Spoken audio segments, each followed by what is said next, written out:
Ya, sambil berbisik ke saya, terharu bukan main, sampai bercucuran air mata.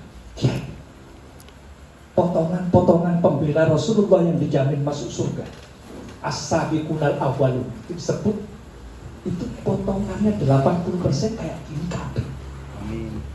Mereka sudah tidak peduli lagi tentang hidup mereka, mau kaya, mau miskin, tidak peduli. Yang mereka pedulikan bagaimana caranya memuliakan Allah dan Rasulnya. Kita semua berkumpul seperti itu, ya kan? Tidak peduli lagi mau masa lalu kita itu mantan setan, mantan preman, mantan rampok, kita tidak peduli itu. Saya dulu punya anggota majelis di Samarinda yang haji sama saya itu mantan pimpinan perampok. Jadi pimpinan perampok yang selalu merampok orang, kalau merampok di Samarinda, lantas menghilang, merampok di Malaysia, merampok di Filipina, itu kembali lagi. Muter, ada suatu kali dia tobat, suatu kali dia hijrah. Subhanallah, sampai meninggal itu tidak pernah berhenti mengucapkan kalimat la ilaha illallah. Padahal sakitnya bukan main parah. Kata dia, alhamdulillah ya Allah, siksa aku mumpung masih di dunia, jangan siksa aku di akhirat. Subhanallah, beliau salah satu sahabat yang kemudian awal-awal yang kemudian membuat banyak orang yang akhirnya bertaubat di kalangan pasar, karena saya dulu kerjanya di pasar. Jadi kalau Pak bisa main catur karena mainnya di pasar.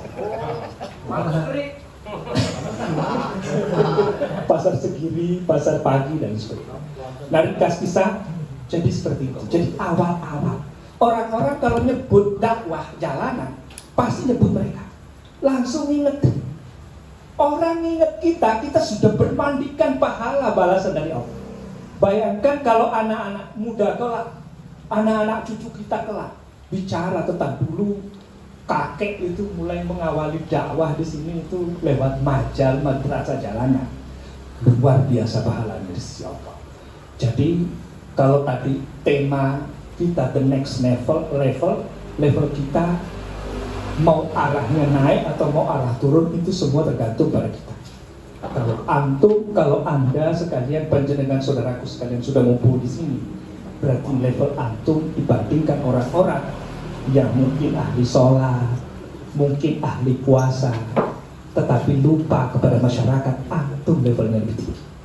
Karena ada kelak orang-orang yang berkumpul di akhirat itu saling memuliakan, saling menghormati dan menghargai, itu karena Allah Subhanahu wa taala. Saudaraku sekalian yang dirahmati Allah Subhanahu wa taala, ini baru mukadimah kok sudah setengah jam.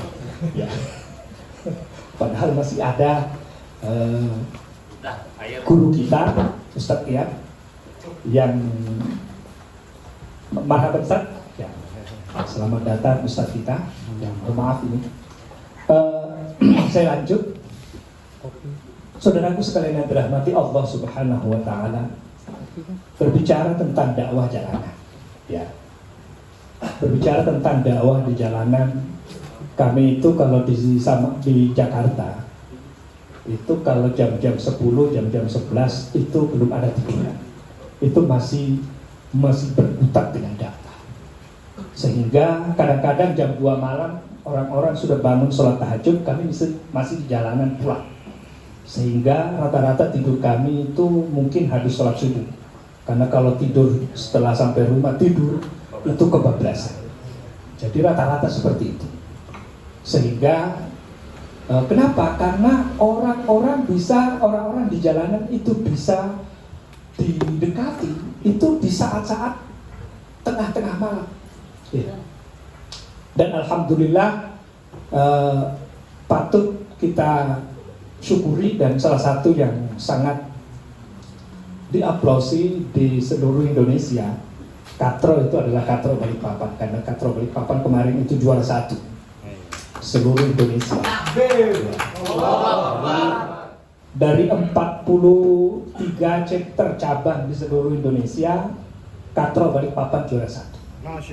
Ditambah lagi dengan Katro Malaysia 7 chapter. Jadi kita punya 7 chapter di Malaysia. Itu semuanya madrasah jalanan. Dan semuanya menyerukan tegaknya syariat Islam.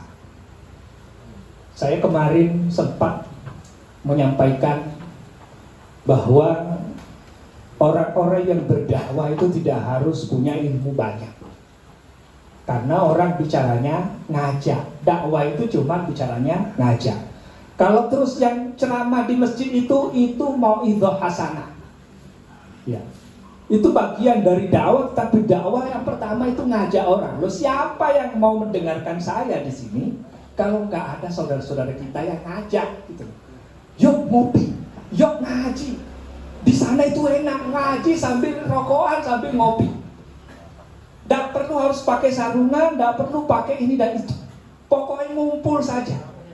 Ingat, di akhirat itu pernah diceritakan Nabi Sallallahu salah satu bisyarah.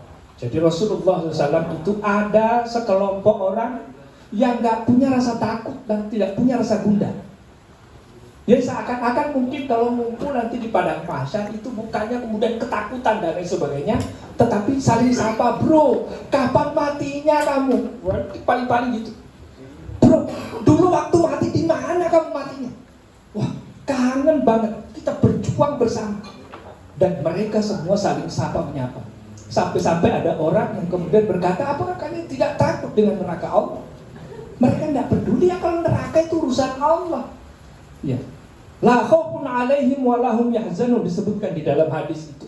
Mereka itu tidak punya rasa takut, tidak punya rasa gundah. Itulah orang-orang yang berkumpul biruhillah, di bawah ruhnya Allah, maksudnya berdasarkan ruhnya Allah yang disyariat Allah. Kita berkumpul di situ karena itu. Kita berusaha mengajak manusia. Seperti layaknya yang disebutkan di dalam surat Yasin. Awal-awal sebelum katro, itu saya bikin pengajian di ujung kulon. Itu ada dua jenis pengajian. Ada pengajian ulama, ada pengajian orang jalanan. Waktu itu belum bertemu dengan katro. Jadi ada mantan-mantan preman yang terkena musibah tsunami, yang kemudian anak istrinya meninggal sampai hampir setengah gila, tetapi kemudian lewat mental recovery yang saya lakukan di sana, mereka banyak yang tobat, banyak yang berbanting setir. Dari dulunya tukang malakin orang, dari dulunya itu mabok, justru kemudian malah ngajakin orang ngumpul ngaji. Itu kami beri nama Majelis Aqsal Madinah. Aqsal Madinah itu disebut di dalam surat Yasin. Waja'a min aqsal madinati rajulun yas'a qala ya qaumi ittabi'ul mursalin. Maka datanglah, ya kata Rasulullah, kata Allah di dalam Al-Qur'an. Maka datanglah orang-orang, seorang laki-laki dari ujung kota. Itu disebutkan Aqsal Madinah. Jadi pinggiran kota, orang pinggiran. Ya, bahasanya orang pinggiran. Mereka ini, orang ini bukanlah seorang nabi. Orang ini juga bukan seorang ulama. Orang ini juga bukan seorang wali Allah. Kok kenapa bisa berkata seperti itu? Sebab ketika dia diperintahkan masuk surga oleh Allah, dalam ujung ayat dikatakan qila dakhulil jannah, maka kami persilahkan ia masuk surga, kata Allah. Apa yang dikatakan orang tersebut? Ya laita qaumi ya'lamun. Aduh, sekiranya Allah, orang-orang sekampungku itu mengetahui keadaanku. Bima ghafara li rabbi wa ja'alani minal mukramin, di mana semua dosa-dosaku sudah dihapus Allah, diampuni Allah, wa ja'alani minal mukramin, dan menjadikan aku bagian dari orang-orang yang mukramin, orang-orang yang mulia. Siapa orang-orang yang dimuliakan Allah? Ya para nabi, para siddiqin. Berarti orang ini masih banyak dosanya. Tetapi apa yang dia lakukan? Ternyata sama seperti yang kita lakukan. Apa itu? Ittabi'ul mursalin. Mereka datang, orang ini datang ikuti para nabi Allah, ikuti syariat yang dibawa rasul-rasul, para nabi. Padahal dia bukan ulama, dia juga bukan dia bukan ulama, bukan para nabi. Tetapi kerjaannya, kegiatannya, aktivitasnya cuma itu dong. Ngaji yuk, ngumpul ngaji yuk, supaya kita bisa tahu di mana seharusnya kita berada. Apakah kita masuk surga atau masuk neraka? Ayo, kalau kita bergeliman dosa, ayo minimal kita kurangi dosa kita. Jadi ada seorang mantan preman pembunuh bayaran di Tanjung Priok. Itu suatu kali salah masuk tempat ngopi. Salah masuk tempat ngopi. Datang ngopi di tempat orang-orang ngopi sepuasnya, bayar seikhlasnya, dengarkan pengajiannya. Itu moto Katro di Jakarta, kajian trotoar. Masuk ke situ, tertarik dia. Dia kaget ketika saya berkata, siapapun, berapapun dosanya, Allah akan mengampuni.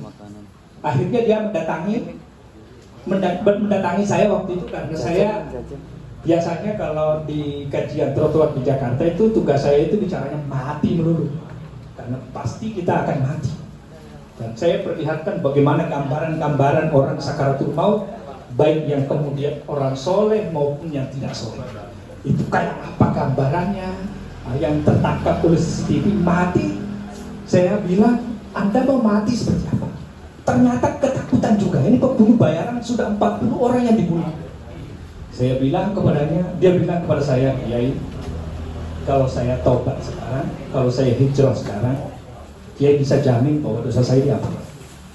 Jangankan saya jamin kan, Allah dan Rasulnya pun sudah menjamin orang yang belum sempat istighfar itu sudah membunuh 100 orang, tapi belum sempat istighfar masuk surga gara-gara dia mau hijrah.